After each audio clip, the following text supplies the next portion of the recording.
Let's dive into the core SMS journeys you're going to want to have set up in your Attentive account. So first and foremost, and everybody is generally familiar with this one, is the welcome journey.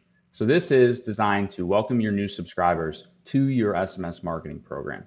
The trigger here is going to be signed up for text, and you're going to end this journey once that subscriber has made a purchase at least once since starting it. Now, typically these are anywhere from 3 to 7 texts over the course of 30 days, but you can continue to extend it because if they're not making that first purchase, you should continue to nurture them and communicate with them. But at some point, you're going to see a diminishing point of returns. So make sure to track the earnings per message very closely, because if you start to see message number 7 or message number 8 has a super high opt-out rate and your earning per message is like 10 cents, that's when you know you need to pull back and hone in on maybe like a 4 to 5, maybe 6 text message welcome journey. But you'll have to test and see what resonates and performs best with your subscriber list. Next is browse abandonment, abandon cart, and abandon checkout. These are all closely tied together because they sort of funnel into one another. So you start with browse abandonment, then it goes into abandon cart, and then it goes into abandon checkout. So browse abandonment is to recover subscribers who viewed a product but didn't add to cart. Because if they added to cart, then they'll go into the abandoned cart flow. Now, the trigger here is going to be viewed product page, and you're going to end this journey once they've added to cart at least once since beginning it.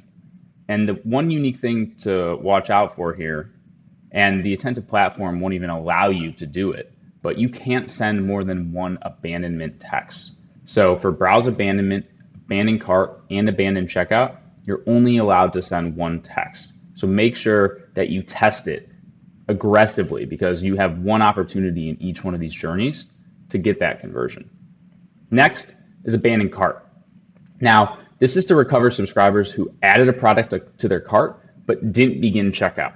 A lot of times I'll go into Attentive accounts and see that there's only one of these set up, either the abandon cart or the abandon checkout, not both, but they serve different purposes. The trigger for the abandoned cart journey is added product to cart, and you're going to end this journey if that subscriber has started checkout at least once since entering the journey.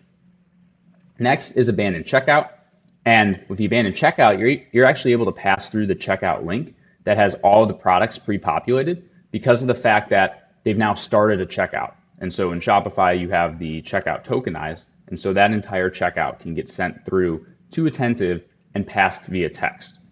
The trigger here is going to be started checkout, and you're going to end this journey when the subscriber has made a purchase at least once. Then last is post-purchase. So this is where you thank customers for their order.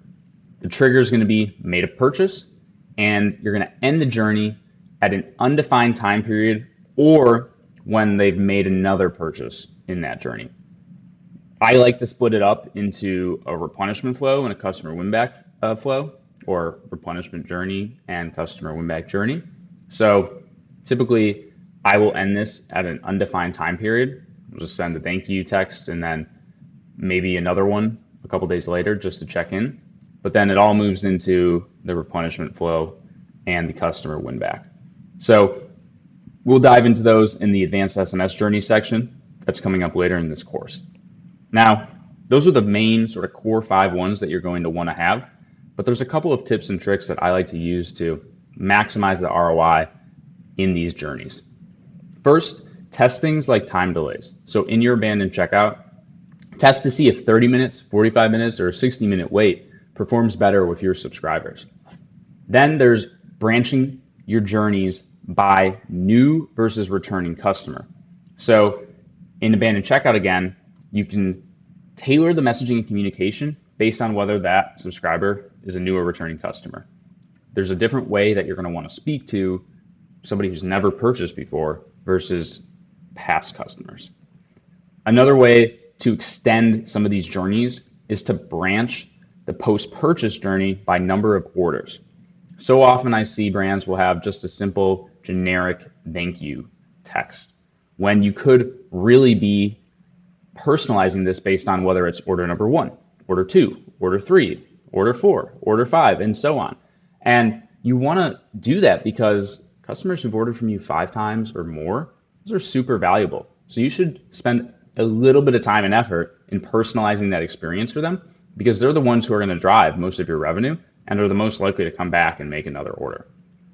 And then branch your abandoned checkout by dollar value. So let's say somebody has a checkout of $150 or more. Maybe you send them a 15% off code versus anybody who's $150 or less, you only send them a 10% off code.